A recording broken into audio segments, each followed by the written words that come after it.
কারণ শহীদ জিয়ার বিএনপি আমার কলিজা, খালেদা জিয়ার বিএনপি আমার কলিজা, তারেক জিয়ার বিএনপি আমার কলিজা।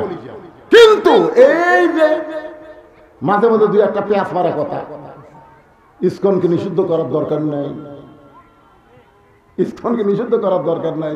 ছাত্রলীগ নিষিদ্ধ করার সাথে সাথে ফখরুল ইসলাম আলমগীর বলল নিষিদ্ধ কেন করলো? চিন্তা করেন, আমি তো হিসাব করে দেখছি আওয়ামী লীগ সরকার সবচেয়ে বেশি অত্যাচার করেছে বিএনপিকে। ধরে করার কথা ঠিক কিনা? বিনা দোষে সাবেক তিনবারের প্রধানমন্ত্রীকে বিনা দোষে 6 বছর জেলখানায় বন্দী রাখছে, বিদেশের মাটিতে তার চিকিৎসা করতে দেয়নি। তারেক জিয়া যে অত্যাচার করছে ভাই, হাসিনার মতন একটা লেডি হিটলার, সে বলেছে আসুক, দেখছেন আসুক, কত বড় বাপের বেটা আসুক। দেখো তুমি আসবার কথা, তারেক যে অল্প দিনের মধ্যে বাংলাদেশে আসবে ইনশাআল্লাহ। আমি বলতেছি কমপক্ষে 40 থেকে 50 লক্ষ মানুষ বিমানবন্দরে তারেক জিয়াকে স্বাগতম জানাবে। জোরে কথা ঠিক কিনা? বিএনপি আমাদের দল, আমরা মুসলমানেরা বিএনপিকে অত্যন্ত ভালোবাসি, কিন্তু মাঝে মাঝে দুই একটা ফেসকা কথা এইটা বলা ঠিক না। আমরা আজীবনের জন্য বক্তব্যে যেটা বলবো সংসদেও সেটা কার্যকর করবো। জোরে কথা ঠিক কিনা? লিল্লাহে তাকবীর। আওয়ামী লীগ বাদ দেয়া খালি বিএনপি, জামাত, তাবলীগ, পীর মুরিদি, আমরা সবাই আল্লাহু আকবার বলবো। সমস্যা আছে? আছে। এখন যদি কেউ আপনাদের বলে হুজুর যখন কোরআন আল্লাহ নাযিল করেছে তখন কোনো সন্দেহ ছিল না, কিন্তু এত বছর কোরআনের বয়স হয়ে গেল, কে যদি কিছু কম বেশি করে, হ্যাঁ পারবে? যে আয়াত পড়লাম তার অর্থ কি জানেন? আল্লাহ কোরআনকে জিকির হিসাবে নাযিল করেছে, আর কোরআন হেফাজতের দায়িত্ব স্বয়ং কার হাতে? তার মানে বোঝা গেল কিয়ামত পর্যন্ত এই কোরআনের একটা আয়াত, একটা জের, একটা জবর, একটা নুকতা পর্যন্ত কেউ পরিবর্তন করতে পারবে মাশাআল্লাহ। এখন আসেন 3 নম্বর আয়াত হলো অনুনাজ্জিলু মিনাল কুরআনি মা হুয়া শিফাউ ওয়া রাহমাতুল লিল মুমিনিন। আল্লাহু আকবার কর না। আওয়ামী লীগের আল্লাহু আকবার করু দিল হয় না। বিএনপির হুম্মাম কাদের চৌধুরী একবার চিটাগাঙে গেছিল, বিএনপির একটা বিশাল সমাবেশ, এই কাদের চৌধুরীর বেটা সালাউদ্দিন কাদের চৌধুরীর ছেলে হুম্মাম কাদের, নারায়ে তাকবীর। বিএনপির যত লোক সামনে ছিল সবাই বলছে আল্লাহু আকবার। তার মানে বোঝা গেল বিএনপি যদি তাকবীর দেয় আল্লাহু আকবার কথা বলার মানুষের অভাব নাই, কিন্তু দেয় না, দেয় না। আপনাদের বহু মিছিল আমি দেখছি, মাঝে মধ্যে হয়, তা আমার কানত পড়েনি। না না, হুম্মাম কাদের চৌধুরীটা পাইয়া আমি যে 1 বছর ওয়াজ করছি ভাই। সালাউদ্দিন কাদের চৌধুরী একটা বাঘের বাচ্চার জন্ম দিতে, জোরেকার কথা ঠিক কিনা? ওনারে মিথ্যা মামলায় ফাঁসিয়ে হাসিয়ে বিয়া করে দেখে কাল কি এই জন্য কিন্তু ওনারে ফাঁসি দিতে, জোরেকার ঠিক কিনা? হ্যাঁ, ওনার ছেলে দিয়েছে বাবা মারে। তো এখন কিছু সাংবাদিক, ওই ইঞ্জিনিয়ার কি মাহমুদ চিটাঙ্গের, না না না না, আপনাদের বিএনপির বড় নেতা বলে ইশরাকলা, আমার খুশি হয়েছে, আমির খুশি মাহমুদ। ওনার কাছে এক সাংবাদিক বলছে ভাই হুম্মাম কাদের যে একটা তকবির দিল এটা, তখন উনি বলতেছে এটা তো আমাদের দলের না। এই কথাটা বলেই তো বিএনপি ছাড়ছে, কারণ শহীদ জিয়ার বিএনপি আমার কলিজা, খালেদা জিয়ার বিএনপি আমার কলিজা, তারেক জিয়ার বিএনপি আমার কলিজা। কিন্তু এই যে মাঝে মাঝে দুই একটা পেঁয়াজ মারা কথা, ইসকনকে নিষিদ্ধ করার দরকার নাই, ইসকনকে নিষিদ্ধ করার দরকার নাই। ছাত্রলীগ নিষিদ্ধ করার সাথে সাথে ফখরুল ইসলাম আলমগীর বলল নিষিদ্ধ কেন করলো? চিন্তা করেন, আমি তো হিসাব করে দেখছি আওয়ামী লীগ সরকার সবচেয়ে বেশি অত্যাচার করেছে বিএনপিকে। ধরে করার কথা ঠিক কিনা? বিনা দোষে সাবেক তিনবারের প্রধানমন্ত্রীকে বিনা দোষে 6 বছর জেলখানায় বন্দী রাখছে, বিদেশের মাটিতে তার চিকিৎসা করতে দেয়নি। তারেক জিয়া যে অত্যাচার করছে ভাই, হাসিনার মতন একটা লেডি হিটলার, সে বলেছে আসুক, দেখছেন আসুক, কত বড় বাপের বেটা আসুক। দেখো তুমি আসবার কথা তারেক যে অল্প দিনের মধ্যে বাংলাদেশে আসবে ইনশাআল্লাহ। আমি বলতেছি কমপক্ষে 40 থেকে 50 লক্ষ মানুষ বিমানবন্দরে তারেক জিয়াকে স্বাগতম জানাবে। জোরে কোন কথা ঠিক কি না? বিএনপি আমাদের দল, আমরা মুসলমানেরা বিএনপিকে অত্যন্ত ভালোবাসি, কিন্তু মাঝে মাঝে দুই একটা ফেসকা ফেসকা কথা এইটা বলা ঠিক না। আমরা আজীবনের জন্য বক্তব্যে যেটা বলবো সংসদেও সেটা কার্যকর করবো। জোরে কোন কথা ঠিক কি না? লিল্লাহে তাকবীর। আওয়ামী লীগ বাদ দেয়া খালি বিএনপি, জামাত, তাবলীগ, পীর মুরিদি আমরা সবাই আল্লাহু আকবার বলবো। সমস্যা আছে? আছে? আচ্ছা, আলহামদুলিল্লাহ। এখন আসেন সেই কথা বলতেছি। আল্লাহ বলতেছেন অনুনাজ্জিলু মিনাল কুরআনি মা হুয়া শিফাউ ওয়া রাহমাতুল লিল মুমিনিন। এই আয়াতের বাংলা অর্থ হলো সব সমস্যার সমাধান। আপনারা ফলোয়ার জানেন না, আমি যেই বলবো সব সমস্যার সমাধান আপনার বলবেন দিতে পারে আল কোরআন। এই কোরআনের উপর বিশ্বাস আছে? তাহলে সবাই বলবেন সব সমস্যার সমাধান আল কোরআনের আলো। ঘর বাদ দেন তো, কিসের ঘর? আমি যে বলবো আল কোরআন আপনার বলবেন সব জায়গায় যা আলো। সব জায়গার মধ্যে সংসদ আছে না নাই? হ্যাঁ, এই জন্য আল কোরআনের আলো, কোরআন হাদিস যেখানে দুনিয়ার মুসলমান লিল্লাহে তাকবীর। এখন আসেন আলোচনায়। রাসূল বলতেছেন বাইনাল আবদি ওয়াল কুফরি তারকুস সালাত। বান্দার কাফের মধ্যে পৃথক করার জিনিসটার নামই হলো নামাজ। তাহলে আল্লাহর বান্দা হতে গেলে 1 নম্বর লাগবে নামাজ। ধরে করে 1 নম্বর কি? আরো জোরে বলেন কি? আমরা যারা পুরুষ মানুষ 5 ওয়াক্ত নামাজ আমরা মসজিদে জামাতের সঙ্গে আদায় করব। আমরা যারা পুরুষ মানুষ খালি জুমার দিনে নামাজ পড়লে হবে না, 5 ওয়াক্ত নামাজ পড়া লাগবে মসজিদে। রাসূল বলেছেন মান তারাকা সালাতু মুতাম্মিদান ফাকাত কাফারা। ইচ্ছা করে একটা ওয়াক্ত নামাজ যারা বাদ দিবে তারা অবশ্যই আল্লাহর সঙ্গে কুফরি করলো। আল্লাহর সঙ্গে কুফরি করার কোনো সুযোগ মুসলমানের, জোরে বলেন মুসলমানের, লা সালাতা লা ঈমানা। যার নামাজ নাই তার ঈমান নাই। লা সালাতা লা দীনা। যার নামাজ নাই তার কোনো ধর্ম নাই।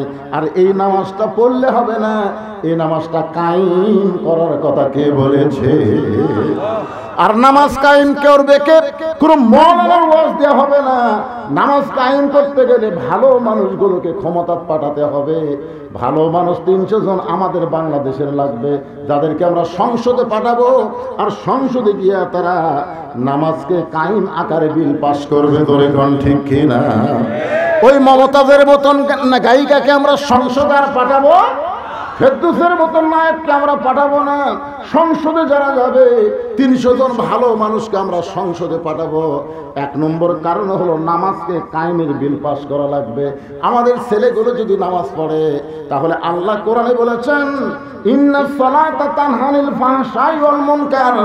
একমাত্র নামাজই পারে মানুষকে যাবতীয় খারাপি থেকে বাঁচায় দিতে।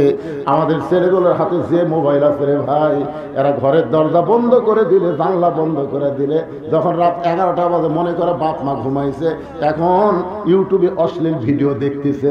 এরকম ছেলে আছে না নাই? কিন্তু ওই ছেলে যদি 5 ওয়াক্ত নামাজ পড়ে ওই অশ্লীল ভিডিও আর দেখতে পারবে না। ঘোষণা করেছেন কে?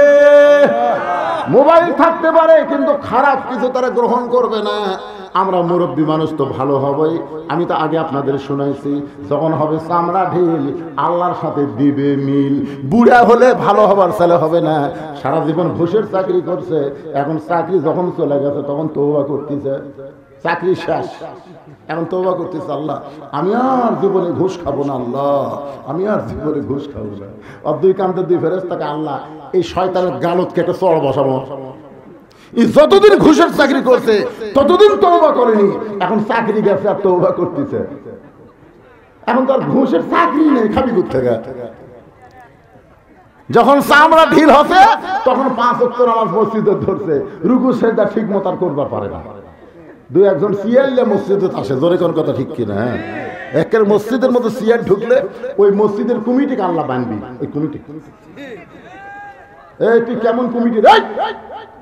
আমার ঘরের মধ্যে চেয়ার ঢুকে আল্লাহ বলেছেন কুমুলিল্লাহি কানিতিন, দাঁড়াতে হবে আল্লাহর জন্য আনুগত্য নিয়ে, কোন চেয়ারে বসে নামাজ মুসলমানের হবে না। বলে তার কথা ঠিক কিনা? সারা জীবন শয়তানি করছে আর বুড়া বয়সে চেয়ারলা মসজিদে যাচ্ছে।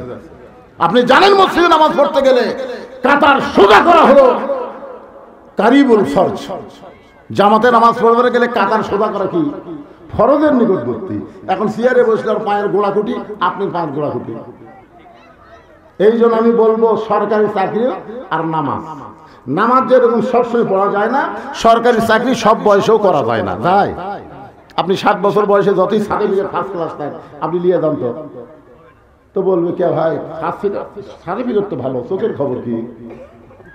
চোখ তো চশমা ছাড়া দেখি না। কানের খবর কি? জোরে না করলে শুনবার পাই না। মাজার খবর কি? 5 মিনিট বসে থাকলে মাজা কটকট করে। সার্টিফিকেট পানি ভিজা শরবত করে খা। তোর শরীরের যে অবস্থা, তোকে আর সরকারি চাকরি দেওয়া যাবে না। নামাজ হচ্ছে সরকারি চাকরির মতো আল্লাহর ইবাদত। 7 বছর থেকে নামাজের তালিম দেওয়া লাগবে, আর 10 বছর থেকে জোর করে নামাজ ধরান লাগবে। জোরে কর কথা ঠিক করে কথা বলেন না কেন ভাইয়া? হ্যাঁ, এই নামাজ সরকারি চাকরির মতো। মসজিদকে কেন্দ্র করে মাহফিল করতেছেন, তাহলে টাকা কামাই করে মসজিদের কি করবেন? কি করবেন? মসজিদে টাইলস লাগাচ্ছেন, সবকিছু লাগাচ্ছেন, কি করবেন? মসজিদকে সুন্দর করতে গেলে মসজিদের টাকা কালেকশন না, মসজিদের মুসল্লি কালেকশন করা লাগবে। জোরে কথা ঠিক কিনা? হয়তো বলবেন হুজুর আমরা জুমার নামাজ পড়ি। জুমার নামাজ যারা পড়েন তাদের জন্য একটা কথা বলি শোনেন, লা তাকনাতু মির রাহমাতিল্লাহ, ইন্নাল্লাহা ইয়াগফিরুয যুনুবা জামিয়া, ইন্নাহু হুয়াল গাফুরুর রহিম। আল্লাহর মতো দয়া কেউ আছে? আল্লাহ হাসরের ময়দানে বলবে 5 ওয়াক্ত বাদ দিয়ে খালি জুম্মার নামাজ পড়ছো, আমি আল্লাহ তাদেরকে জান্নাত দিয়ে দিলাম, যাও। সুবহানাল্লাহ। পরে কোন আগে শোনেন, জুম্মাওয়ালারা সেই খুশি, জান্নাতের দিকে মারবি তো, যারা দেখবে জান্নাতের দরজাতে একটা তালা। তো বলবে আল্লাহ আপনি আমাকে জান্নাত দিলেন, তো জান্নাতের দরজা যে তালা আছে এখন কি করি? আল্লাহকে খুঁজে দেখ, চাবি তোর কাছে আছে। ওরা খুঁজে দেখবে একটা চাবি আসবে, ওরা খুশি হয়ে তালার মধ্যে ঢুকাবে। ঢুকবে ঠিকই কিন্তু ঘুরবি না, না চাবি ঢুকিছে কিন্তু ঘরে না। আল্লাহ চাবি তো ঢুকলো ঘরে না কেন?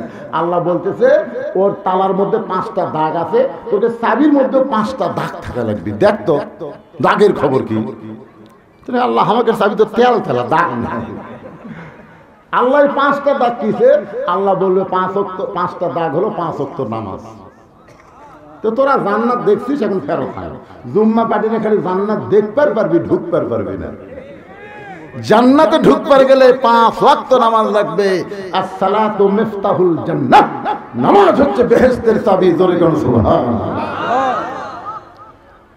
এই নামাজ এমন একটা ইবাদত, রাসূল বলেছেন তা'বুদুল্লাহ কান্নাকা তারাহু ফাইল্লাম তাকুন তারাহু ফাইন্নাহু ইয়ারাকা। যখন কোনো বান্দা নামাজের মধ্যে শামিল হবে, ওই বান্দা তখন নামাজের মালিক আল্লাহকে দেখতে পাবে। আল্লাহ যদি দেখা সম্ভব না হয়, আল্লাহ তাকে দেখতেছে, এই বিশ্বাস তার কলিজার মধ্যে আসবে। পিঠের মধ্যে তীর ঢুকেছে হযরত আলীর। সাহাবীকে বলতেছি ইয়া রাসূলুল্লাহ, এমন ভাবে হযরত আলীর পিঠে তীর ঢুকলো, এই তীরের খাস তো গোস্তের মধ্যে আটকে গেছে। হুজুর আমরা তীরের শলাকা ধরে টান দেই, হযরত আলী খালি চিৎকার করে, তীর তো বের হয় না। আল্লাহ রাসূল বললেন সাহাবীরা, ওয়াজাত আলীকে কষ্ট দিও না, আলীকে অপারেশন করা লাগবে। তো বলে হুজুর অপারেশন কোথায়? বলে আলী যখন নামাজের মধ্যে দাঁড়াবে ওই সময় তীর বের করা লাগবে, ওই সময়। আল্লাহ রাসূল সেই নামাজের ইমাম। জোরে কোন সুবহানাল্লাহ। আবু বকর হযরত আলীর ডান পাশে, ওমর ফারুক বাম পাশে, আর ওসমান রাদিয়াল্লাহু দ্বিতীয় কাতারে। আল্লাহ রাসূল বললেন, রে জাবের আর হুযায়ফা তোমরা কোথায়? বলে লব্বাইক ইয়া রাসূলুল্লাহ। নবী বললেন, জাবের হুযায়ফা তোমরা শোনো, আলী যখন নামাজের ভিতরে থাকবে ওই সময় তোমরা তীর টেনে বের করো। আলী যখন নামাজের ভিতরে থাকবে, কারণ নামাজের তিনটা রূপ আছে, একটা হলো নামাজের বাহির, একটা হলো ভিতর, আর একটা হলো নামাজের শেষ। নামাজের শুরু, নামাজের ভিতর, নামাজের শেষ। হযরত আলী যখন নামাজে দাঁড়াইলেন, জাবের হুযায়ফা তীর ধরে টান দেয়, আলী পিছন দিকে আসে, আবার ছাড়াই দিলে ঠিক মতো দাঁড়ায়। যখন হযরত আলী নামাজের শেষ দেয়, জাবের আর হুযায়ফা দুইজন সাহাবী হযরত আলীর পিঠের উপরে পা দিয়ে এত জোরে হ্যাঁচকা টান মারছে, তীর শুধু বের হয় নাই, তীরের সঙ্গে পিঠের গোশত পর্যন্ত ছিঁড়াইছে। নামাজের পরে নবীর সামনে তীর আর গোশত যখন দেওয়া হলো, আল্লাহ নবী বললেন, আলী আলী। হযরত আলী বলে, লব্বাইকা রাসূলুল্লাহ। নবী বলেন, আলী রে, তোমার পিঠ থেকে তীর বের হলো, তীরের সঙ্গে গোশত ছিঁড়াইলো, তুমি তখন কোথায় ছিলে? আলী বলতে, যে হুজুর, আপনি জানার পরও যখন জানতে চান তাহলে শোনেন। আমার পিঠ থেকে যখন তীর টেনে বের করছে, পিঠ থেকে গোশত ছিঁড়াইছে, আমি আলী তখন কাবার ভিতরে ছিলাম। আল্লাহ রাসূল বলে, আলী, তুমি যেই মসজিদ নামাজ পড়েছো সেখান থেকে কাবা হলো 430 কিলো দূরে। তুমি যেই মসজিদে নামাজ পড়লা সেই মসজিদ থেকে কাবা হলো 430 কিলো দূরে। তাহলে 430 কিলো দূরে তুমি কাবার মধ্যে কেমনে গেলে? আলী বলছে, হুজুর, আপনি জানার পরেও যখন জানতে চান তাহলে শোনেন। আমি যখন নামাজের নিয়ত করলাম, ইলা জিহাতিল কাবাতি শরীফাতি, আল্লাহু আকবার, এই নিয়ত করার পরে আমার মুখ আছে কাবার দিকে, আর চোখ আছে আমার সিজদার দিকে। আমার দুইটা চক্ষু এক সময় আমি বন্ধ করবার চাইলাম, আমার দুইটা চক্ষু এমন ভারী হয়ে গেল, অটোমেটিক ভাবে দুইটা চক্ষু যখন বন্ধ হয় আমি তখন দেখতে পাই। তার মানে বোঝা গেল প্রত্যেকটা মুমিনের চক্ষু হলো তিনটা। ধরে বলেন কয়টা? দুইটা চক্ষু যখন বন্ধ হয় আমি তখন দেখতে পাই যে এই জায়গায় সেজদা দিব, ওই জায়গায় আল্লাহর কাবা ঘর সে দাঁড়িয়ে গেছে। আমার চোখটা দর দর করে পানি পড়তেছে। নামাজের মালিক আল্লাহ ডাকতে বলে, আলী, বাতিলের বিরুদ্ধে লড়াই করতে গিয়ে পিঠের মধ্যে তীর ঢুকে গেছে, ওই তীর টাইনাও বের করতে পারিনি। আলী রে, এত কষ্টের পরেও আমি আল্লাহকে হাজার নাদের বিশ্বাস করে তুমি নামাজের মধ্যে দাঁড়াইছ, তোমার নামাজের সাইজ দেখে আমি এত দূরের কাবা সিজদায় হাজির করে দিলাম, এরপরেও তুমি কেন কাঁদতেছ? আলী বলতেছে, আল্লাহ, আমি কাবার জন্য নামাজ পড়ি না, আমি কাবার মালিকের নামাজ পড়ি। ফালিয়াবুদু রব্ব হাযাল বাইত আল্লাযী আত'আমাহুম মিন জু'ইন ওয়া আমানাহুম মিন খাউফ। আমি কাবার মালিকের কুদরতি পায়ে সেজদা দিবার চাই। সঙ্গে সঙ্গে আল্লাহ ডাকে, আলী রে, আয় আয় আয় আয়। আলী কান্দে বলে, নবী গো, আমি যখন আল্লাহর রহমতের কোলে ছিলাম ওই সময় আমার তীর টেনে বের করেছে, গোশত ছিঁড়াইছে। ওই সময় যদি আমাকে 7টা টুকরা করতো নবী, আমি আলী কিছুই বুঝতাম না। এরই নাম হলো নামাজ। এই জন্যই বলা হয়েছে সালাতু মিরাজুল মুমিনিন, নামাজ হচ্ছে মুমিনদের মেরাজ। কেউ যদি একবার নামাজ ধরে গোটা দুনিয়াটাকে দিবার চান আর বলেন এক ওয়াক্ত নামাজ বাদ দে, ও জীবনে নামাজ বাদ দেবে না, গোটা দুনিয়া বাদ দেবে, এক ওয়াক্ত নামাজ বাদ দেবে না। জোরে কোন কথা ঠিক কি না? পুরুষ মানুষের জন্য আল্লাহর বান্দা হবার গেলে 1 নম্বর ইবাদতের নাম হলো নামাজ। আর আমার মা বোনেরা যারা পর্দায় আছেন এদের জন্য 1 নম্বর কিন্তু নামাজ না। মায়েরা চিন্তা করতেছে, তাহলে আমাদের 1 নম্বর কি? ও মা, আজকে আপনাদের এই ধর্মপুরা এসে দেখলাম আপনাদের তেমন পর্দা নাই, পর্দা খুবই দুর্বল। কি মায়েরা মনে করতেছে হুজুরের সাথে কথা বলে কোনো পাপ নাই, হুজুরের সাথে কথা বলে কোনো পাপ নাই। হযরত ইয়াসসার রাদিয়াল্লাহু যখন ইসলাম গ্রহণ করলো, বাড়িতে যখন ইয়াসসার গেছে, উম্মে সুমাইয়া বলতেছে, আপনাকে সকালবেলা দেখলাম খুব সুন্দর না, কিন্তু এখন দেখতেছি অতীব সুন্দর, আপনার চেহারা দিয়ে মনে হয় কি যেন আলো প্রকাশ পাচ্ছে। ইয়াসার বলতেছে, বিবি রে, একজন নবী আইছে দুনিয়াতে, আমি তার হাতে হাত দিয়ে ঈমান গ্রহণ করছি, আমার বিশ্বাস ঈমানের নূর আমার চেহারা দিয়ে প্রকাশ পাচ্ছে। উম্মে সময় কয়, হুজুর তাহলে আমিও, স্বামী বলতে, স্বামী গো আমিও তাহলে ঈমান গ্রহণ করব, আমিও নবীর হাতে হাত দিয়ে কলমা পড়বো। ইয়াসার দৌড়ে এসে বলতেছে, ইয়া রাসূলুল্লাহ, আমার বউটা আপনার হাতে হাত দিয়ে কলমা পড়তে চায়। নবী কিছুক্ষণ চিন্তা করলেন, আমি তো আল্লাহর নবী, আমার হাতে হাত দিয়ে কলমা পড়লে কিন্তু সমস্যা নাই, কিন্তু লাকাদ কানা লাকুম ফি রাসূলিল্লাহি উসওয়াতুন হাসানাহ, এই আয়াতটি থেকে খেয়াল করো কবি, নবী যদি মেয়ে মানুষের হাতে হাত দিয়ে কলমা পড়ার পারে, তাহলে আমরা মেয়ে মানুষকে ধরে মুরিদ করবো পারবো না কেন? বুঝলেন? এই জন্যই নবী বলল, না বাল্লিগু আন্নী ওয়ালাউ আয়া, তুমি যে কলমা গ্রহণ করছো এই কলমা তোমার বউকে শোনাও, আমি নবীর কাছে তোমার বউরে আসার দরকার নাই। ইয়াসার বলে, হুজুর আপনি আল্লাহর নবী। রাসূল বলেন, আমি খালি নবী না রে, আমার বউ আছে, আমার ছেলে আছে। তার মানে কি বোঝা যাচ্ছে, হুজুরের বউ আছে না নাই? তো মেয়ে মানুষ যখন আমাকে সাথে কথা কয়, মাঝে মধ্যে মিন শারিল ওয়াসওয়াসিল খান্নাস, ভিতরে শয়তান কয় তোর বউয়ের চাইতে তো এটা দেখতে ভালো রে। আপনারা কি মনে করছেন আমি হুজুর হছি তাই বলে আমার মনও হুজুর? আমি মাথার টুপি দেখি, আমার মনের মাথার টুপি আছে, কথা বল না কেন? আমার মুখের দাঁড়িয়ে আছে, আমার মনের মুখের দাঁড়িয়ে আছে। তাহলে আমি দেখলাম আপনাদের ধর্মপুরের মা বোনদের পর্দা আছে, কিন্তু খুব একটা টাইট নাই, টাইট। এখন আপনারা বলেন, পুরুষের 1 নম্বর যদি নামাজ হয়, নারীদের 1 নম্বর নেক আমল হলো পর্দা। আল্লাহর বান্দি হবার গেলে 1 নম্বর নেক আমলের নাম কি? আর বান্দা হবার গেলে 1 নম্বর লাগবে নামাজ, আর বান্দি হবার গেলে 1 নম্বর হচ্ছে পর্দা। আল্লাহ কোরআনে বললেন, ওয়াকরনা ফি বুয়ুতিকুন্না ওয়ালা তাবাররাজনা তাবাররুজাল জাহিলিয়াতিল উলা। আল্লাহু আকবার বলেন। গভীর রাত্রে খাদিজাতুল কুবরা